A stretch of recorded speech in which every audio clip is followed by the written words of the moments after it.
Welcome to the Explainer. Today, we're jumping right into a brand new, highly anticipated research paper called Mamba 3, Improved Sequence Modeling Using State Space Principles. Led by Akash Lahoti and a seriously brilliant team of researchers, this paper tackles one of the biggest bottlenecks in AI today: how to make these incredibly powerful models faster and, crucially, cheaper to run. If you've been following the AI space, you already know performance is skyrocketing, but let's be real, the computational cost is as well. Mamba 3 brings a fascinating, mathematically rigorous solution to the table. Let's get right to it. Okay, let's dive into this. Why is running AI getting so undeniably expensive? We all see the headlines about massive data centers, overloaded energy grids, and endless GPU shortages. The reality is, while scaling up has given us massive leaps in what language models can actually do, the operational cost of using them out in the wild is just soaring to unsustainable levels. It's a massive real-world headache that every major tech company is desperately trying to solve right now. Just to make sure we're 100% on the same page, we need to talk about inference-time compute. This is the raw processing power and memory required to run a trained AI model to actually generate responses. Think of training like sending the AI to a university. That takes months of intense time, money, and energy. But inference? That's when the AI is out in the real world, doing its day job, answering your daily prompts. The amount of compute needed for that inference phase has quietly become the primary bottleneck in modern AI design. Here is our quick roadmap for today's explainer. 1. The inference problem. 2. The linear compromise. 3. Introducing Mamba 3. 4. 3 core methodological improvements. And 5. The results. All right, part 1. The inference problem, or really, the sheer cost of transformers. You know the deal with standard transformers, the architecture running almost all the AI you use today. They have quadratic compute and linear memory. Let's use a library analogy to picture why that hurts so much. Imagine you ask a transformer to write a story. For every single new word it writes, it basically has to go back and physically reread every single book it's written so far. As the sequence gets longer, the compute required skyrockets quadratically. It's exhausting, right? What researchers desperately want is the ideal architecture: reduce linear compute with constant memory. In our analogy, we need a system that doesn't reread the entire library, but just grabs the exact next necessary book while holding a perfect, compact summary in its head. Which brings us to part 2, the linear compromise. Basically, trading quality for speed. So, the desire to escape those crushing transformer costs spurred the creation of sub-quadratic linear models. But honestly, they were kind of a false hope. First off, they traded raw model capability for algorithmic efficiency. Sure, they were theoretically faster, but they just weren't as smart. Second, and this is the real killer, they fundamentally failed at complex state tracking.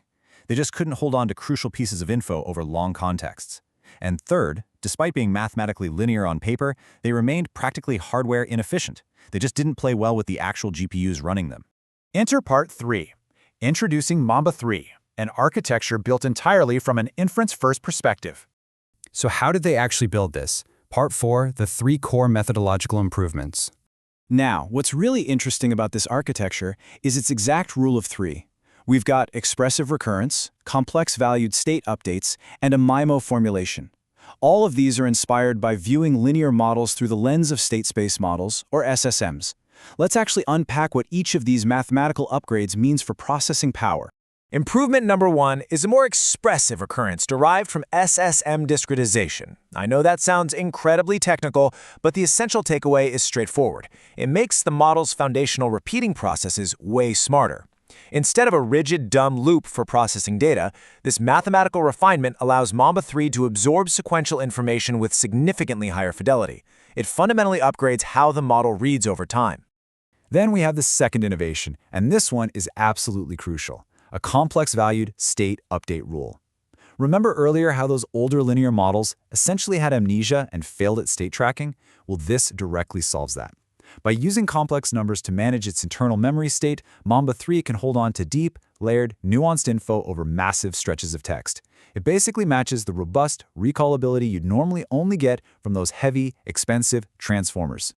And the final piece of the puzzle is the MIMO, multi-input, multi-output formulation. You might be asking, why does this matter? Well, it completely rewires how data flows through the model to boost overall capability. But here's the absolute magic trick. It does so without increasing decode latency at all, meaning you get a much smarter, more performant model that still spits out answers just as lightning fast as before. It is a pure performance win, zero speed penalty during inference. All right, let's look at the hard data. Part 5, the results and pushing the Pareto frontier. So, the crucial point is 1.8.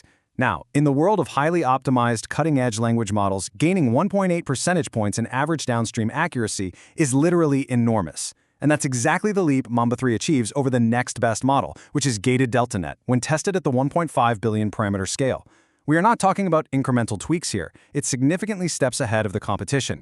So where exactly does that 1.8 number come from? Well, just the architectural refinements in the base Mamba 3 model give it a really solid 0.6 percentage point bump. But when you throw in that MIMO variant we just analyzed, the multi-input, multi-output structure, it absolutely turbocharges the base model, slopping another 1.2 points on top. Combine them, and boom, you arrive at that total, highly significant 1.8 percentage point improvement. And what's wild is this superior performance isn't just isolated to some narrow niche test.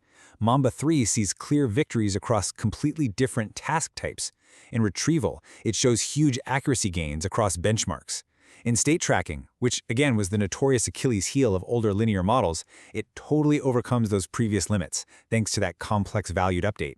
And in general language modeling, it delivers highly competitive downstream accuracy. Mamba 3 mathematically proves you do not have to sacrifice capability just to get an efficient algorithm. And this brilliantly illustrates the sheer, raw efficiency of this new architecture. When researchers ran state size experiments, they found that Mamba 3 matches the perplexity, which is essentially the raw predictive power of its direct predecessor at Mamba 2. But get this, it does so using exactly half the state size, literally half the memory footprint, to achieve the exact same predictive power. It completely redefines what the performance efficiency frontier even looks like for sequence modeling. Which leaves us with one final, incredibly provocative thought. What applications actually become possible when an AI needs only half the memory, but keeps all the power? If that inference-time compute bottleneck is finally breaking, we aren't just talking about slightly cheaper cloud bills for huge companies. We're talking about highly responsive AI running locally on smaller devices, perfectly integrated into real-time systems, scaling in ways we literally thought were impossible a year ago. Mamba 3 isn't just an efficiency patch, it's a foundational step forward. Thank you for joining me for this explainer. I really hope you found this breakdown of the research as fascinating as I did. Keep learning, and I'll catch you next time.